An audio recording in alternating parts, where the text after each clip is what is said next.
안녕하세요. 알프레드 유잉입니다. 앞으로 허원 교수님이 설명하실 자성체의 성질 중에서 히스테리시스 성질은 제가 발견한 내용입니다.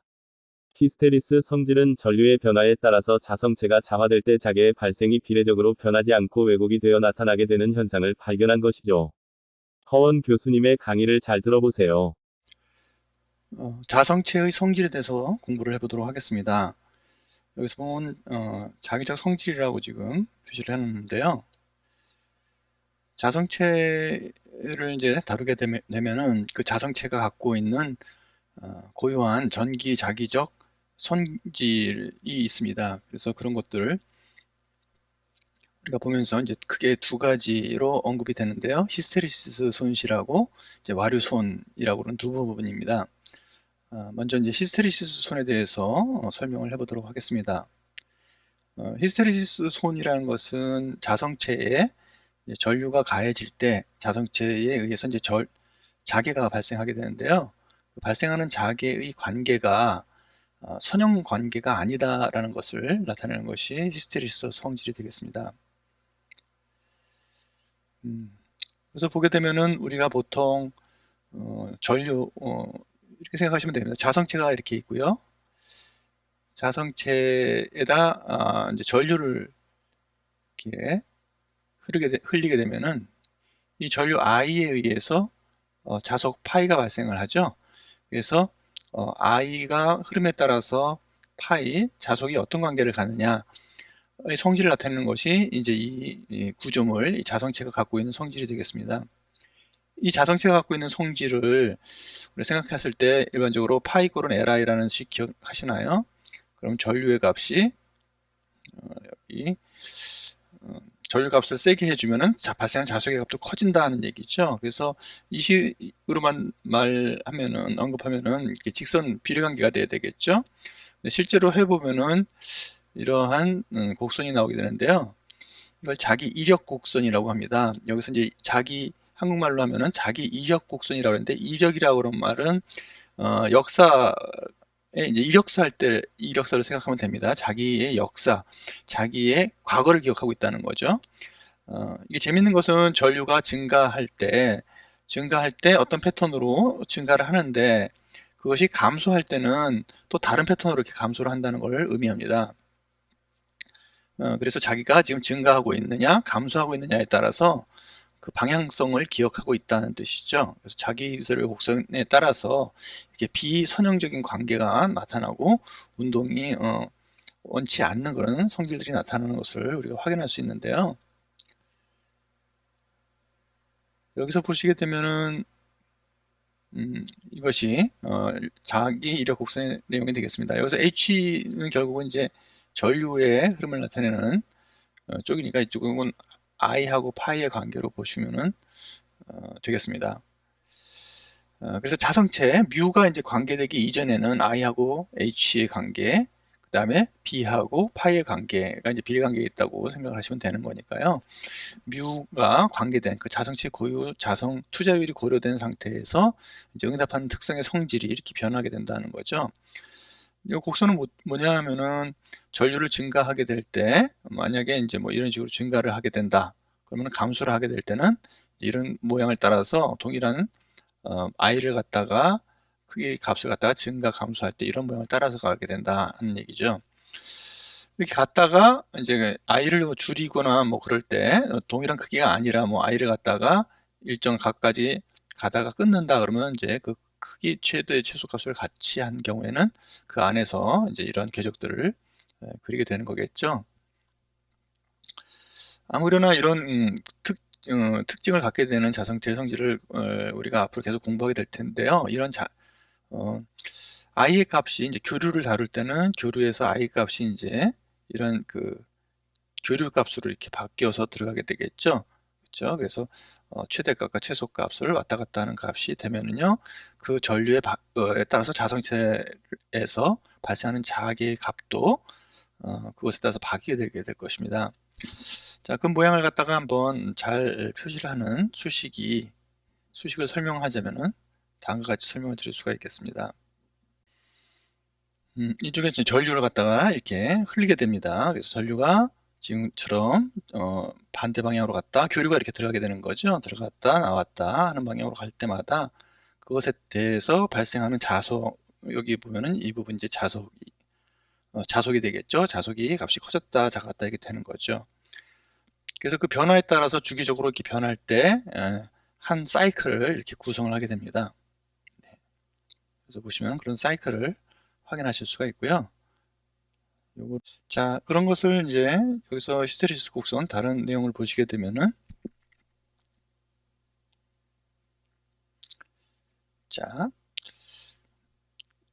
한쪽에 이제 교류 값이 이렇게 들어간다고 생각을 하시면요. 교류의, 그쵸, 값에 따라서 한쪽이 이렇게 변하더라도 이것이 직선관계면은 다른 쪽에서도 교류가 나오겠죠. 근데 그렇지 않고 이쪽에서 이제 교류의 모양을 따라 가지고 이렇게 값이 변할 때 그것에 해당하는 다른 쪽에서 모양이 나타나는 것이 일그러진 형태의 모양이 나타나게 됩니다.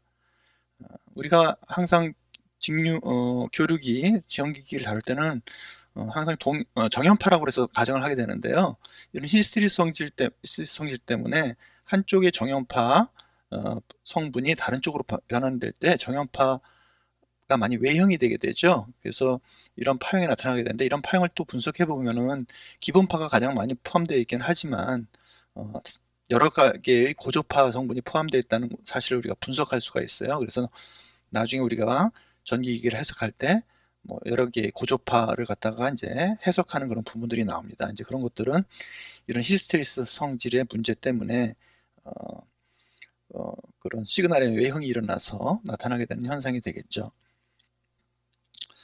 아무래도 이제 그런 형식 때문에 나타나는 그런 여러 가지 문제점들을 여러분들이 알게 되면은 그 다음서부터 이제 여러 가지 용어라든지 그런 히스테리시스로 나타나는 성격에 대해서 좀 더 쉽게 이해하실 수가 있게 되겠습니다. 자, 여기서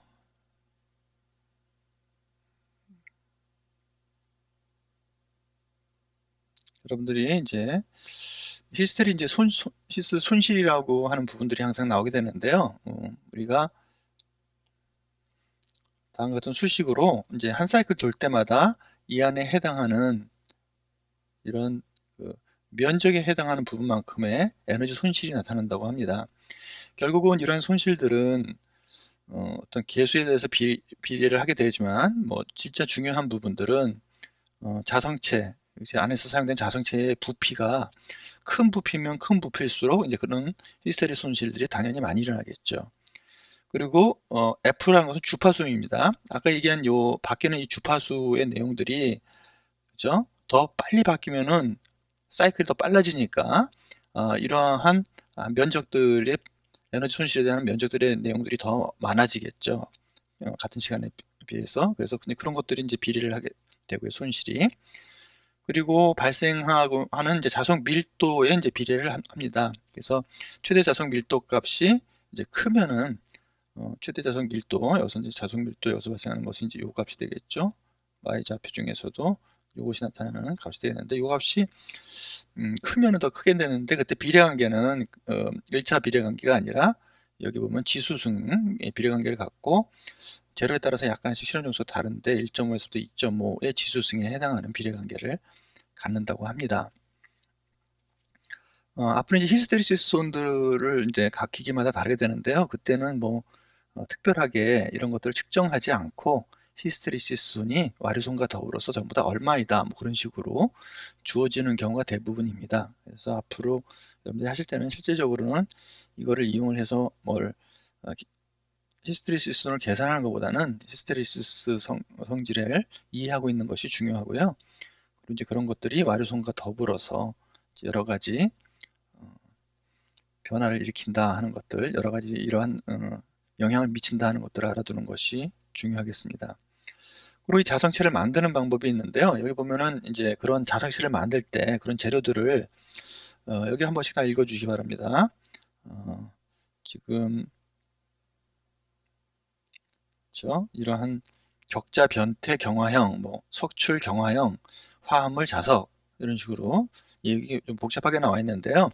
이런 것들은 주로 이제 열 처리를 하거나 어떻게 뭐 한다 하는 그 열 처리 방법에 따라서 그 형성되는 내용들 갖다가 이렇게 분류를 합니다. 경화를 시킨다는 말은 딱딱하게 굳힌다는 말이죠.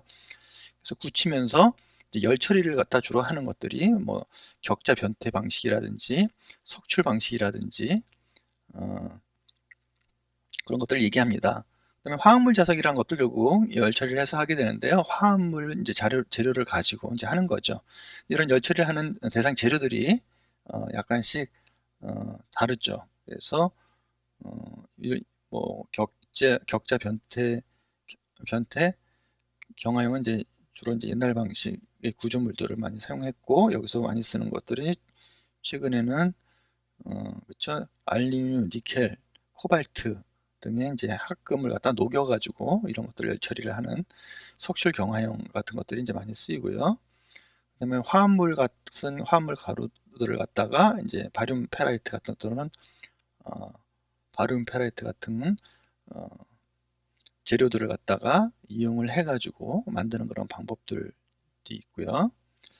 또 보면 이제 히토류라고 그래가지고 히토류 금속 같은 것들을 이용을 해서, 이게 중국에 많이 있죠. 그래서 계속 문제가 되는 그 재료 중에 히토류가 이제 자석을 만드는 데 있어서 연구 자석 만드는 부분에 큰 영향을 나타내기 때문에 히토류라는 것들이 이제 계속 언급이 될 겁니다. 그리고 이제 지금 말씀드린 네 가지는 강자성체예요. 강자성체는 여러분들이 자석을 만드는 데 사용된다라고 생각하시면 되고요.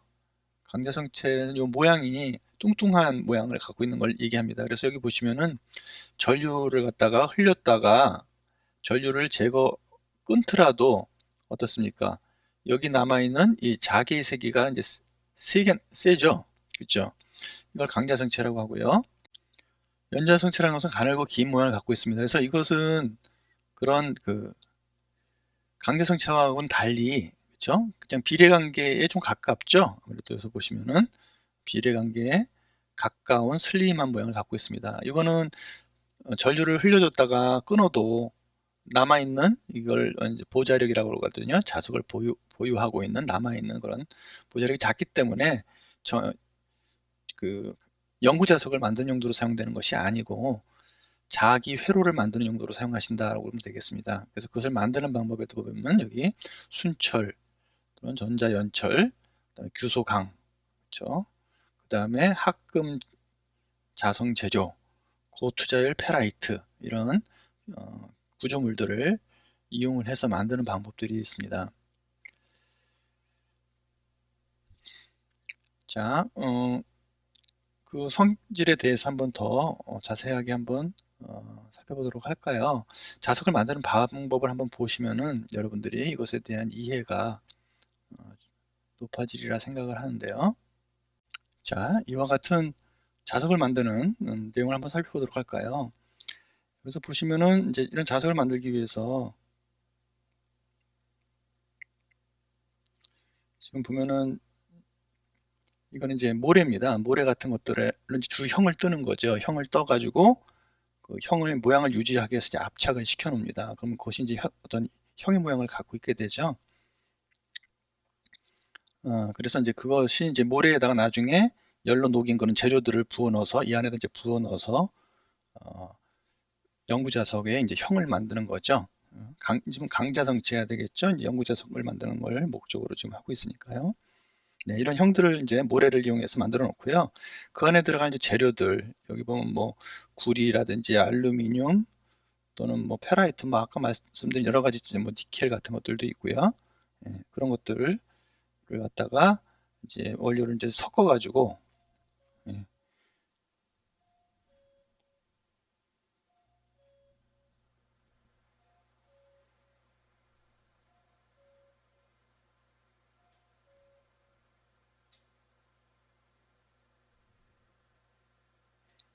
그런 원료를 섞어 가지고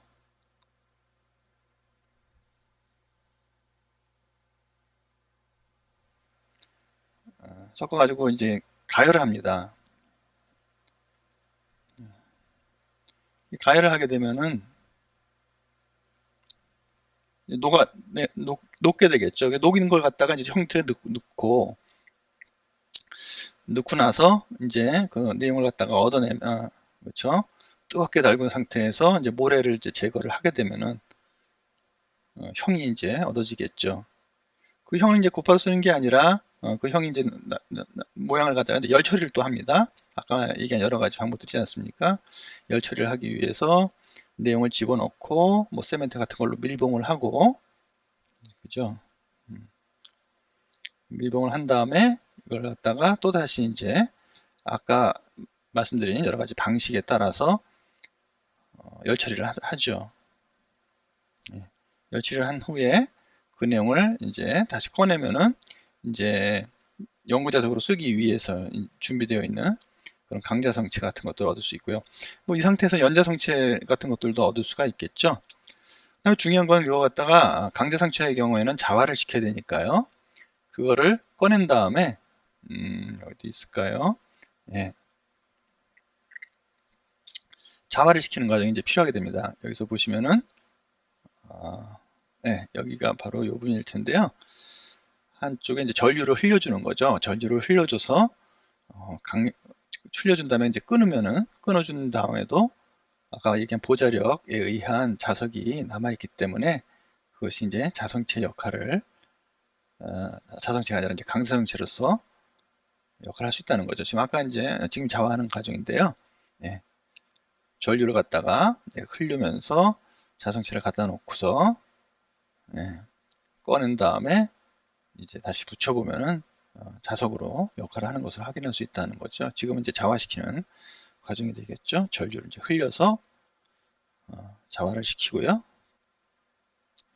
붙이면 이제 자화가 된 강자성체, 영구자석의 경우고요. 영구자성체가 아닌 경우, 영구자석이 아닌 경우에는 어떻습니까? 연자성체로 자기 회로로 쓰는 경우로 이제 활용을 하면 되겠죠.